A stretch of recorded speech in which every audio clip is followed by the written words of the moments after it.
Welcome back to the Angry Man Podcast with Jason and Greg.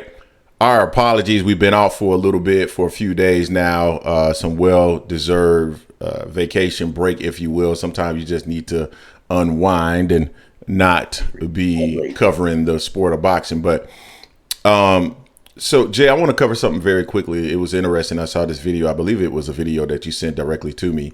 And it was in regards to Eddie Hearns. And Hearns has some interesting statements that, in my personal opinion, could have ramifications in terms of the overall boxing landscape, because I believe that he's heading towards an operating model shift or change that you will see across different networks, platforms, promoters, entities, whatever you want to call them. I believe that you're going to start seeing a lot of people move in this direction. And I believe it's partially driven by the fact that Showtime is now getting out of boxing. I do believe that that's a part of it. Also, I believe it's partly due to pressure that both he and Oscar De La Hoya are getting from DAZN. So let me play this clip very quickly, Jay, and then we'll come back and react to it. More often than not, if you look at the Showtime ratings historically, they've continued to crumble to a point where DAZN are outperforming Showtime's numbers on a regular basis. And that part's cap.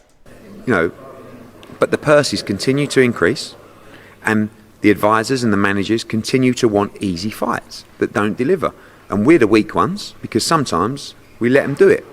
So we've got to be, you know, we will be parting ways with fighters because some of them don't deliver commercially on the numbers they want, and some of them aren't prepared to take the fights that we believe they should be taking.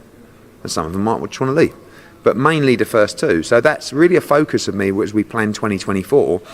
It's not a case of saying to a fighter, this is the fight you've got to take. But it's like, guys, you've had your warm-up fights. No one's interested. We need to make a big fight. It doesn't have to be a 50-50. It can just be competitive. More often. All right. So, Jay, that was a clip from a video. I can't remember the name of the entity, ITV or something like that Eddie Hearns did this interview. The first part of it, complete cap. I do not believe that at any point DAZN was doing better numbers than Showtime at all. Now, we can go and verify that and do our research, but just based off of just my overall perception of these shows, I don't believe that to be the case. But I think the part where he's talking about parting ways with fighters, because fighters are not interested in taking real fights. They want easy fights. They want fights where it's a non-competitive fight, and they want extremely high paydays. You know, I've been on the record of stating this, Jay, that this is an issue in the sport of boxing, and people get on my neck about it because they feel like, oh, you ain't never been in the ring. You don't know what it's like to be in the ring. They put their lives on the line, which I understand that, right? I do. I get it. They put their lives on the line. At the same time, they're getting paid handsomely for doing so. So the risk reward profile is there for them, right? Because your average Joe Blow who doesn't put his risk on the line or put his life on the line or risk his life, and he is working a 9 to 5, he is making $15 an hour. He doesn't get the opportunity to make $150,000, $200,000 from a fight. And I know to a boxer, they feel like that's not a lot of money, but to the average person, that's a whole lot of money. So comparatively speaking, from a risk perspective, you are being rewarded for the risk that you're taking, period. Now, overall, and I've said this in the past as well, and people get pissed because it's not like I'm pro promoter or pro entity. I'm not. I want the boxers to get their just due, Jay, but at the same time, it's a business and they have to be able to make a profit.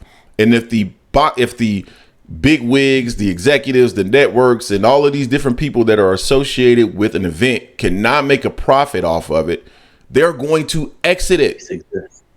So think about it like this. If boxing was just extremely profitable for Showtime, you think they'd be getting out of it? Hell no. That's not what businesses do. Even if it's not their core competency, they don't get out of profitable things that are going to give them great profit margin. That's not how businesses work, right? So at the end of the day, I think that a lot of these promoters and network are going to have to move towards this. And I think this level of pressure is probably partly why we've seen such a great year in boxing, because they know that they got to start putting on the best fights. And I believe, honestly, PBC was actually at the forefront of doing this by driving these fighters to get in the ring. And Al basically saying that you eat what you kill. So everything's going to be pay-per-view. And I know a lot of people don't like that because they say the PBC is doing too many pay-per-views, but it's you eat what you kill. If you want this amount of pay, then you have to generate it through your pay-per-views. And if you're not, then you're not going to get paid. So Jay, what's your thoughts on this? Because I think it's an interesting topic. Yeah, I mean, Floyd alluded to this a couple of years ago, talking about how people actually, they got to earn it.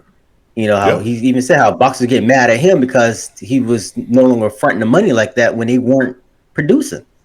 They're fighting nobodies and not putting cheeks in seats. So he's not making money off of that. So why would he continue? I mean, Floyd is a perfect example of someone that really cut his teeth in the ring, made himself a nice character, a villain, whatever you want to call him, and he put cheeks in seats no matter who he's fighting.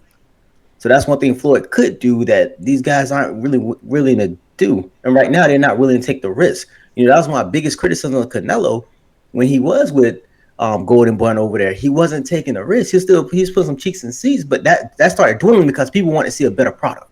And that's what Eddie said. Eddie said, like, you can have a Walmart fight or anything like that from time to time, but you need to fight.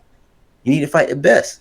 And that's fair. And he even said, he's like, it don't have to be a 50-50 fight, just a damn competitive fight. And not because you're carrying the fight, because it's an actual competitive fight. And these networks have gotten hip to that. They're like, they can't keep doing this.